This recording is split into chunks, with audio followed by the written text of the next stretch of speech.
di ba?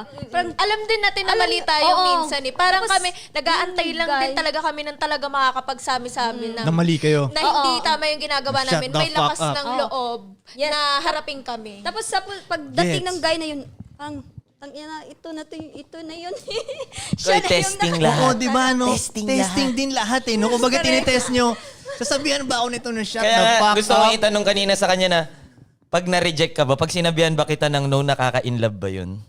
Doon nga. Lagi nga madalas. silang kinikilig, napansin mo, pag sinabi ba nagpaalam siya, pwede ba akong kumain ng IC mo? Pwede ba ako lumabas with my friends? Hell no. Matutuwa hindi, pa nga wag, siya. Sa amin mga babae, pag sinasabihan kami ng bawal nga na, means pag sinusunod na namin yung gusto nyo, it means love na namin kayo.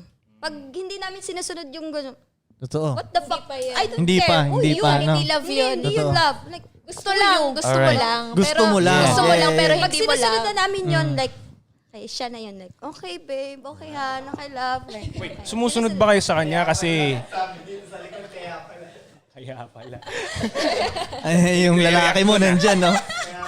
Kaya So, pala. anong mas matimbang sa inyo? Sumusunod kayo dahil mahal niyo yung lalaki o dahil natatakot kayong mawala siya? sumusunod dahil mahal namin. So, hindi ka natatakot mawala siya? Yes. Kayo?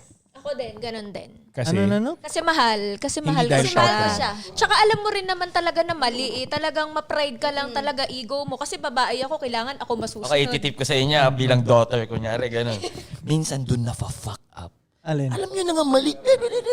Kunyari, sinabi na namin, huwag kang pupunta dyan kasi sa back of the mind ng lalaki na, mapapama ka. Kasi hindi ko na sinasabi yun. Kunyari ako, huwag kang pupunta. Tapos, bakit? Doon na-fuck up. Pinipilit nyo pa. Alam mo, tol, sa tingin ko, tinetest ka rin kasi nila Oo nga, kaya everyday. shit test lahat eh. Kumbaga, kasi syempre, pinili ka nila, di ba? Tetesting nila, tama ba itong pinili May nagsabi ko? sa akin ng Tama babae ba na yung ganun, pinili tol. ko? Parang, ang sabi niya, Sana wag siyang lumambot. test talaga ko kasi may nagsabi sa akin babae na ganun, parang sabi niya, tinetest ko kung ikaw pa rin ang nasa control. Yun. Yun talaga ang sinabi niya sa akin, tol, na mindfuck ako doon. Parang,